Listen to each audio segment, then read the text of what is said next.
चलिए 2 नंबर सवाल पर ध्यान दीजिए।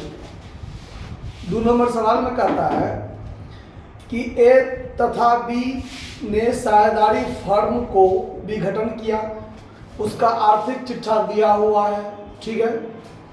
फिर आगे कहता है कि उसका बैलेंस शीट दिया गया है जिसके लायबिलिटी साइड में कैपिटल, बिल्स पेबल और क्रेडिटर है, ठीक है।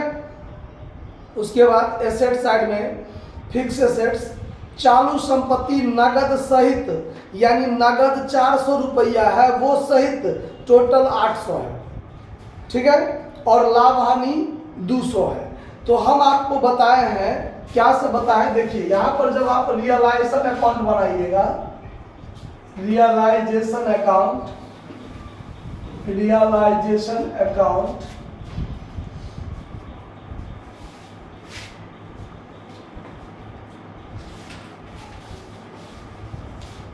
डेबिट क्रेडिट, यहाँ पर आप टू सन्ड्री एसेट्स लिखिएगा, टू सन्ड्री एसेट्स, और एसेट्स में से जो भी बिक्री योग्य संपत्ति है उसको आप डेबिट में लिखिएगा। तो यहाँ फिक्स एसेट्स है 1500, तो टू फिक्स्ड एसेट्स 1500।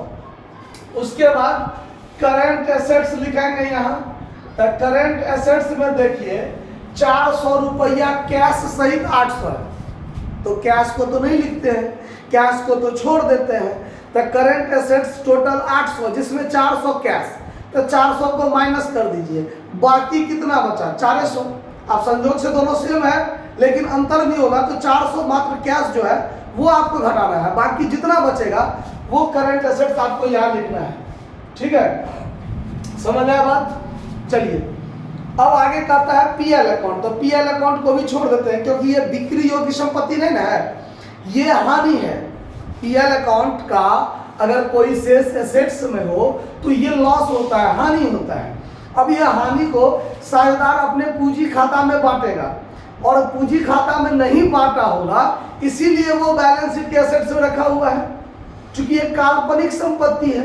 क्या है? काल्पनिक संपत्ति है। तो अब इसको पहले नहीं बांटा गया तो अब बांटा जाएगा, आने वाले समय में बांटा जाएगा, क्योंकि ये हानि है। समझ में आया ना बात? इसीलिए इसको छोड़ देंगे, इसको पार्टनर्स कैपिटल के डेबिट में बांटा जाएगा, ध्यान रखना है, ठीक है।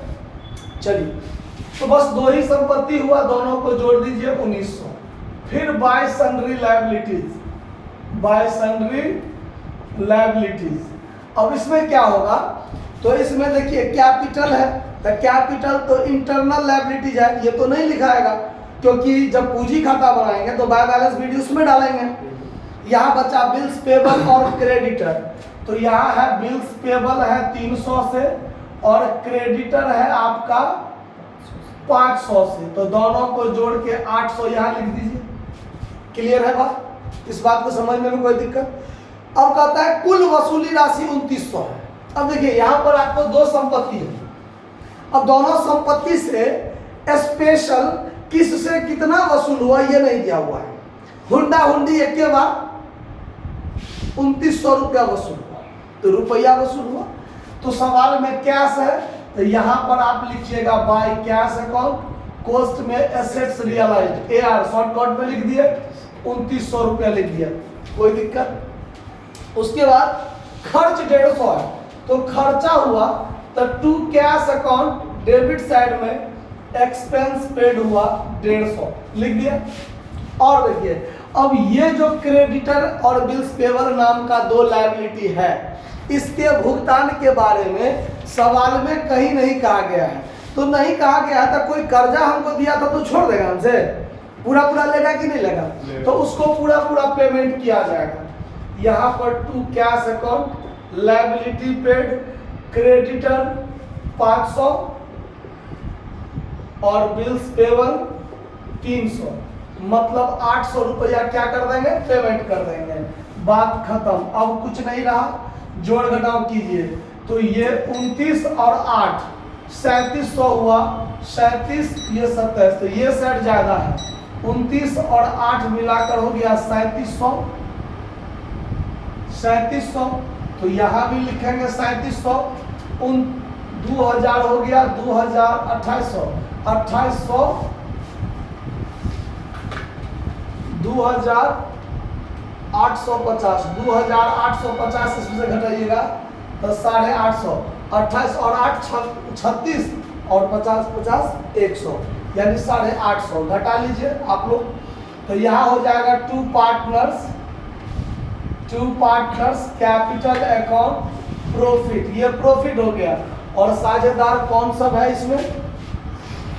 साझेदार है ए बी, साझेदार है ए और बी। और ए और बी लाभ को कैसे बांटेंगे? लाभ बांटने का कोई अनुपात जब नहीं दिया रहता है तो उसको बराबर बराबर बांटा जाता है।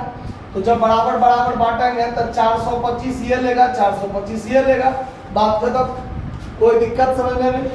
चलिए अब इसके बाद बनेगा partners capital account. Partners capital account जब बनेगा, देखिए तो दो साझेदार है तो 2 अमाउंट का कॉलम होगा डेबिट में और 2 अमाउंट का कॉलम क्रेडिट में, डेबिट क्रेडिट। इसमें पार्टिकुलर ए का अमाउंट, बी का अमाउंट, पार्टिकुलर ए का अमाउंट, बी का अमाउंट। क्लियर? अब जब हम पूंजी खाता खोलेंगे तो क्रेडिट साइड में यहाँ पर बाय बैलेंस BD लिखेंगे। यहाँ पर वो अमाउंट होता है जो बैलेंस शीट में ए और बी का है। लायबिलिटी साइड में ए का पूंजी 1000 और बी का पूंजी 700। क्लियर?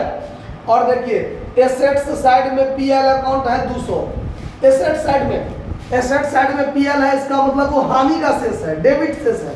तो उसको समाप्त करने के लिए यहाँ डेबिट में रखेंगे टू PL अकाउंट लॉस। 100 दोनों आदमी क्या करेगा? बांट लेगा। ये रिवैल्यूएशन अकाउंट में जो प्रॉफिट हुआ है तो ये क्रेडिट साइड में चला जाएगा। यहाँ लिखाएगा बाय रियलाइजेशन अकाउंट प्रॉफिट, 425 ए को, 425 बी को, बात खत्म। अब कुछ नहीं बचा। ये 1425, ये 1125, 1425 1125। इसमें से इस दोनों को घटाकर जो बचेगा to cash account final payment कर दिया जाएगा। क्योंकि व्यवसाय बंद हो गया तो उसको 1425 रुपया उसका हुआ, जिसमें 1000 पूंजी था, 425 उसको प्रॉफिट हुआ, तो 1425 मिलना चाहिए। लेकिन फिर कहेगा भाई साहब 100 रुपया लॉस भी है आपका, तो वो 100 काट लेंगे, बाकी 1325 रुपया उसको पेमेंट हो जाएगा। वैसे ही 700 पूंजी था, 400 प्रॉफिट हुआ, 1125 बना, उसमें 100 लॉस काट लेगा, तो बाकी 1025 उसको क्या कर दिया जाएगा? पेमेंट कर दिया जाएगा। आया बात समझ में? उसके बाद अब बनेगा कैश अकाउंट। बैलेंस शीट में कैश होगा तो ये यहाँ भी कैश देंगे, कैश कैश और कैश। अगर बैलेंस शीट में बैंक रहेगा तो हर जगह जहाँ जहाँ कैश पड़ता है वहाँ बैंक देंगे और अंत में बैंक अकाउंट बनाएंगे। ठीक है?